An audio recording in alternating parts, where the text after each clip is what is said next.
Peut-être est-il temps d'amorcer le retrait progressif de la MONUSCO de certaines zones de la province de l'Ituri.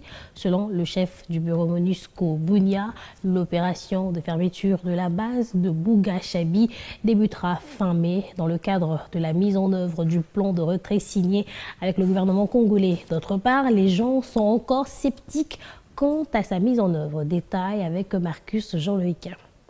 C'est devant la presse de Bunia que Karna Soro, chef du bureau de la MONUSCO, a fait cette révélation. La base de la MONUSCO de Bouga-Chabi est concernée pour le début de cette opération de retrait progressif des troupes, mais des préalables restent encore à remplir.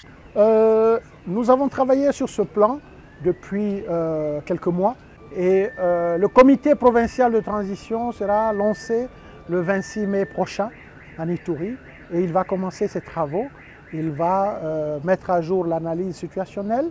Ensuite, il va définir, s'il vous plaît, à partir des jalons qui ont été identifiés au niveau national, nos priorités au niveau local et ce sur quoi nous pensons que nous devons mettre l'accent dans les quelques mois qui restent à la MONUSCO à Ituri. De son côté, l'armée en Ituri, tout à saluer l'appui qu'apporte la MONUSCO, s'est dit prête à remplir sa mission régalienne, celle de protéger la population et ses biens, mais aussi sécuriser l'intégrité territoriale. Le lieutenant Gilles Ngongo est le porte-parole de l'armée en Ituri. Au-delà de la MONUSCO, les forces armées, c'est une armée professionnelle, une armée au service de sa population.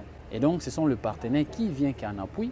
Nous montons en puissance, nous formons nos militaires, déjà dans le plan d'acquisition des dotations des armes.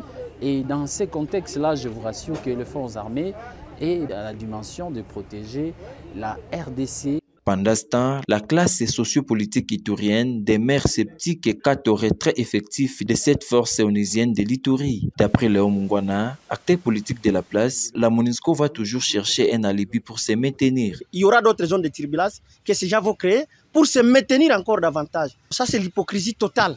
La MONUSCO annonce quelque chose et les mois qui suivent souvent, il y a toujours des turbulences dans des zones où ils veulent quitter. Il faut dire que la présence de la force de la MONUSCO est à la base de plusieurs manifestations de la population qu'elle la trouve incapable de déstabiliser le pays depuis plus de 20 ans.